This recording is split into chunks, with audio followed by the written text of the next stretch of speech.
এই মুহূর্তের বিরাট বড় খবর, একেবারে সরাসরি কালীঘাটে ধাক্কা, যেমনটা মনে করছে রাজনৈতিক মহল।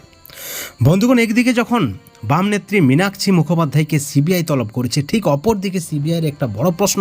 সিবিআই যেটা মনে করছে যে শুধুমাত্র সন্দীপ ঘোষের বা টালা থানা, যিনি প্রাক্তন ওসি রয়েছে টালা থানার, অভিজিৎ মণ্ডলের অঙ্গুলি হেলনে কিন্তু এই বড় কাজটি হয়নি।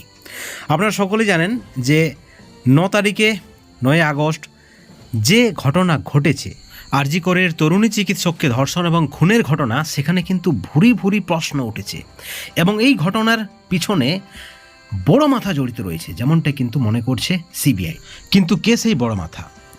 সেই দিন 2:55 নাগাদ জিডি হয়েছে এবং 542 নম্বর জিডিতে বলা হয়েছে যে চেস্ট মেডিসিন বিভাগে সেমিনার হলে সেখানেরই এক পড়ুয়া চিকিৎসক অচেতন অবস্থায় পড়ে রয়েছে এবং প্রশ্ন উঠেছে যে সন্ধেতে ময়না তদন্ত কেন? কারণ সাধারণত ডাক্তাররা বিকেলবেলায় সন্ধ্যের পর আর ময়না তদন্ত করে না।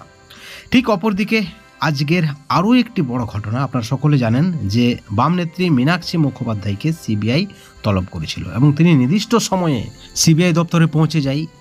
2 ঘন্টা ধরে তাকে জিজ্ঞাসাবাদ করা হয় এবং তিনি যে দাবি করেছেন তাতে কিন্তু রাজ্য সরকারের চাপটা আরও বেড়ে গেছে। আপনারা সকলে জানেন যে 9 তারিখের ঘটনার পর মৃতার গাড়ি আটকে ছিলেন বাম নেত্রী মীনাক্ষী মুখোপাধ্যায় এবং তারপরেই তাকে সিবিআই তলব করে এবং তিনি বেরিয়ে জানিয়েছেন যে সব রকম তিনি সহযোগিতা করেছেন, আবার তিনি আসবেন এবং ঘটনার প্রথম দিন থেকেই তিনি কিন্তু সোচ্চার ছিলেন।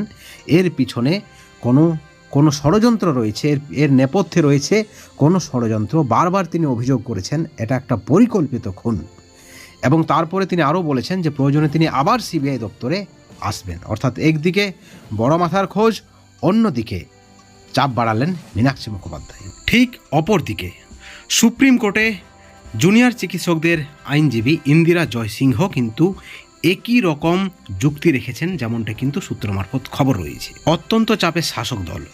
এই ভিডিওর পরিপ্রেক্ষিতে আপনাদের মতামত অবশ্যই আপনারা চ্যানেলের কমেন্ট সেকশনে কমেন্ট করে জানাবেন এবং এই ধরনের আরও আপডেট পেতে চ্যানেলটিকে সাবস্ক্রাইব করে রাখবেন।